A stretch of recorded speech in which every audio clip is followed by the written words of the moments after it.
Thank you, Mr. Chairman. Thank you all for being here. I want to thank everybody for making this happen today, and I want to remind everybody this is a nonpartisan issue. This has nothing to do with party politics. I think the cover-up goes a lot deeper than that.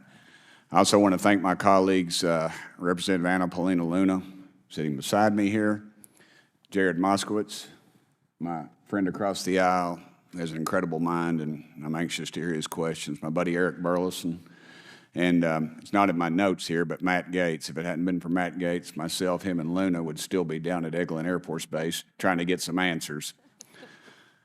He's got an incredible legal mind. Also, I know I saw it in the crowd there, George Knapp, my buddy Jeremy Corbell. They're not witnesses, but they've provided some statements on this subject, and I seek unanimous consent to enter those statements into the record, Mr. Chairman. Without objection. Also, would like to enter in, I understand now that this is unclassified and it's public record, but as we all know, that's sometimes difficult for the public to get a hold of. A report, Defense Intelligence Reference Documents, Advanced Space Propulsion Based on Vacuum, Space-Time Metric Engineering, some light reading for some of our members. Without objection. Thank you. Mr. Knapp wrote, since 1969, the position of our military has been that UFOs pose no threat to national security and are not worthy of further study. I'd say that's the biggest understatement of the decade. He also goes on to talk about the dismissive attitude. It's at odds with what was revealed in documents, reports, and internal memos. And Mr. Cabral says, as he writes these words, the UFO is emerging as a major topic of global importance. I can state that as a fact. Out there, I met a fellow who came in here all the way from Denmark to be here for this meeting. So this is huge. This is worldwide. I think we suspect what's going on, but I'd also like to thank the members of Congress who have supported our efforts to make this hearing happen. Some have even confided to me that they've had UFO sightings of their own.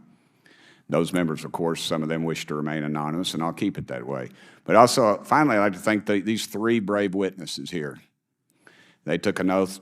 They took an oath to uphold the Constitution of the United States, and dadgummit, they're doing it. And we owe them a debt of gratitude.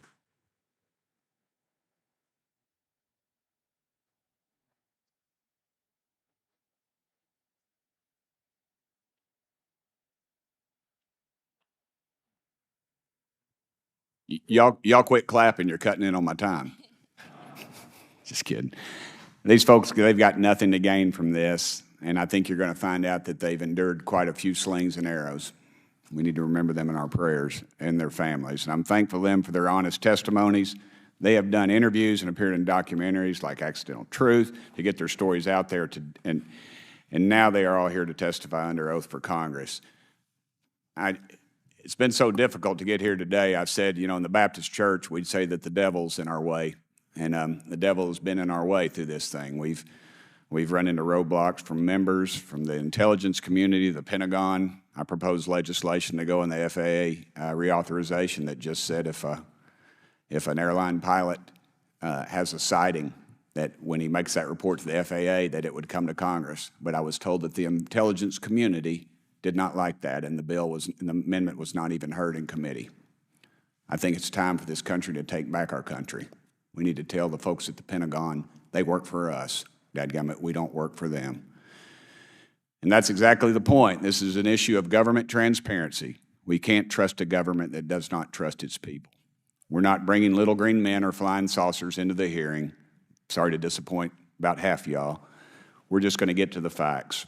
We're going to uncover the cover-up, and I hope this is just the beginning of many more hearings and more people coming forward about this.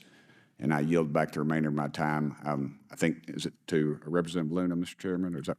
Yeah, we'll call Ms. Luna for her statement.